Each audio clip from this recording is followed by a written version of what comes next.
Hello friends, बघा या दीदीचे Abro एकदम ब्रॉड आहे, तुम्ही बघू शकता। चला तर मग आपण आता या दीदीचे ॲब्रो करण्यास सुरुवात करूया। बघा या दीदीचे ॲब्रो एकदम ब्रॉड आहे, पण मी ॲब्रो करताना एकदम हळूहळू ॲब्रो करते, जास्त जोरात ॲब्रो करत नाही। कारण जास्त जोरात जर ॲब्रो केली तर धागा लागण्याची शक्यता असते, त्यामुळे मी हळूहळू ॲब्रो करते, ज्यामुळे स्किनला धागा लागणार नाही।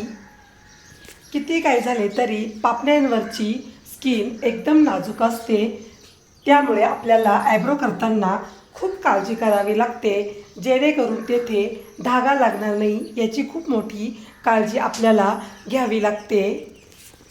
तर तुम्ही या दीदीच्या ॲब्रोचा पूर्ण व्हिडिओ लक्षपूर्वक बघा आणि या दीदीच्या स्किनला कुठे धागा जर लागला असेल तर मला नक्की कमेंट करून सांगा।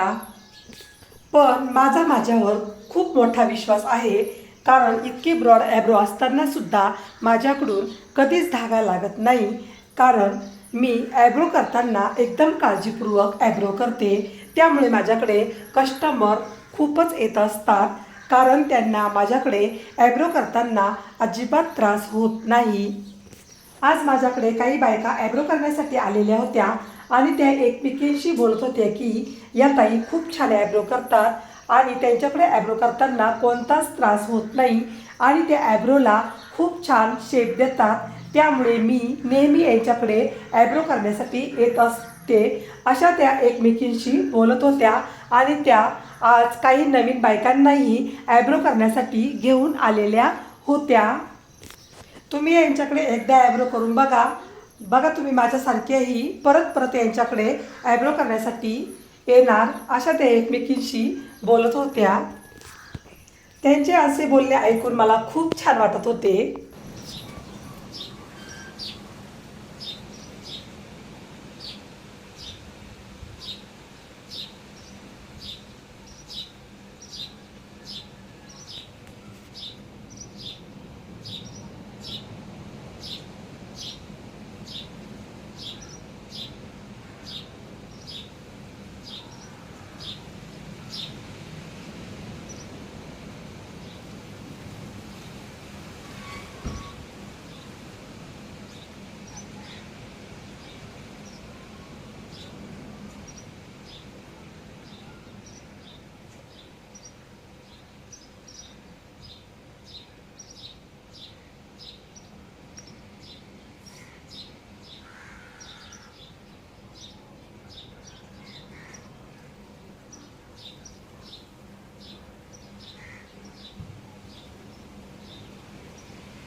बघा या दीदीची ॲब्रो आता पूर्ण झालेली आहे.